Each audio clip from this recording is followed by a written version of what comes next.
All right, welcome pre-cal. So I had a thought about how I wanted to add something to the Parabolas video, and I felt like I wanted to be more clear. So I'm going to add a little update video on just not any example problems, not anything specific, but just the theory of parabolas. So I kind of breezed through this when I gave the talk through the lecture. And then if you watch the lecture and you think, no, I'm struggling to differentiate, watch this video. So the way I understood this is different than the way they laid this out. So let me first explain the way they lay this out, and then I'll explain it the way that I've seen it and the way Algebra 2 taught it. So they show this in this form, where they show either a y squared term equals something, or an x squared term equaling something. Here's the x squared term equaling something. Okay, so now, let's first start off with the y squared term. Now, quickly, if you see a y squared equals some whatever, some constant times x, that means you're going to have a right-left, let me draw it up here just so you can see. You're going to have a right-left parabola. Now, that might not come into your mind right away, right-left parabola. So what you need to do is break it down into what we know, right? So if you take the square root of both sides, right, of both sides of that equation, you would get y equals plus or minus the square root of 4px. This is something you recognize, the square root function. So the square root function, of course, is something you're very, very familiar with. Let me erase this information. I'll come back to it in just a second. So square root function obviously looks like that. So this would be the positive root x, and then on the bottom you'd have negative root x. So this is something you're very familiar with. So now, if you see some y squared equals some stuff over here, some whatever, 4px, you know that you're ultimately going to be, in your brain, taking a square root of that, and you're going to get a square root function. That makes it go to the right or to the left. Now, you might say to me, how do you know if it goes to the right or to the left? Well, that's the easiest part. So just like how we did in all the example problems that you saw in the lecture, if p, you're going to solve for p, whatever they give you, you're going to set whatever they give you and set it equal to 4p.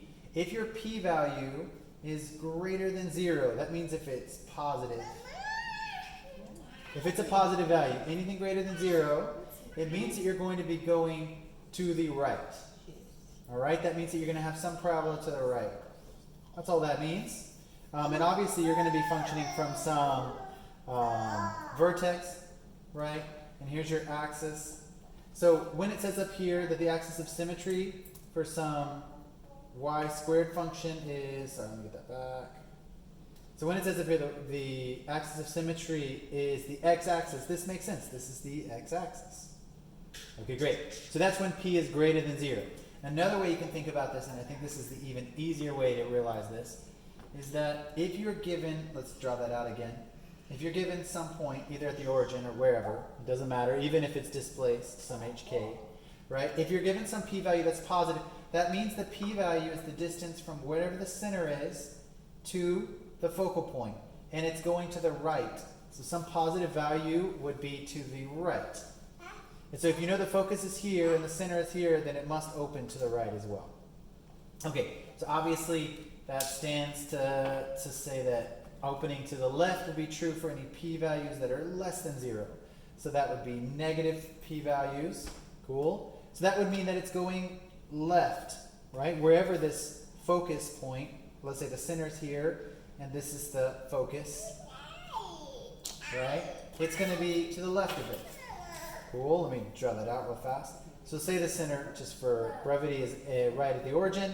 And you know that the p-value is going to be negative, and you know it's a square root function, you know it's going to be going out this way, which means, of course, the function will also go towards the focus. So that's a clearer way than how I explained earlier in the other lecture. So remember, the y squared term will always give you a square root function. P-value being positive goes to the right. P-value negative goes to the left. So let me draw this all out in one big chart for you. You will need this in your notes. Okay, great. So here is right and left. Excuse me. Here's right and left. So this is going to be some y squared function with a p-value greater than 0, and going left will be some y squared function with a p-value less than 0. Hopefully that makes sense. Okay, finally, the other side, the up and down parabolas. So the up and down parabolas are even easier. That's where our axis of symmetry is the y-axis. Let me write that out. And again, I'll give you some intuition. So x squared equals 4py. So now, think about this. We need some y. The way we normally have seen this, kind of in a standard notation, is some y equals a bunch of stuff. So to get that, all you need to do is say y equals, and then say divide by 4p, obviously. So we'd say divided by 4p, 1 over 4p times x squared. Now, this should be very similar to how you saw it in Algebra 2 from last year, right? We saw this constant, this 1/4 p, right? Or 1 over 4p. So this right here is going to be our normal parabola. This is up or this is down, right? So now, just like before, just how we were saying before, let's go back to how they notate it here. Here's this x squared. If you solve it just like this, where x squared is like this and equals something on the side, and you set 4p equal to whatever they give you, and p is greater than 0, you know you're going to be going up, right? That's considered a positive value. So that means that the focus is above the center. So here's the center, there's the focus. This parabola is going up, right? And our axis of symmetry is on the y-axis. And likewise, p is less than 0 is obviously going down. Cool? So that's how you can tell if you're going up, going down, going right, or going left. Let me draw just half of this, and then I'll draw the big picture for the take-home. Okay, so here's up, there's down. This is where we have some x squared function, some x squared function. This is where p is greater than 0, and this is where p is less than 0. So whenever you find p, it's going to be beneath the center. And here, this p-value is going to be positive, so it's going to be above the center. So hopefully that helps. Let me put this all together in one big chart for you. And then that is it. This will just be a small little supplement for everyone. Okay, great. So parabola right, left. Cool. This is going to be our y squared functions. Up, down. It's going to be our x squared functions. X squared functions, right? So this is where p is greater than 0. This is where p is greater than 0. This is where p is less than 0. And this is where p is less than 0.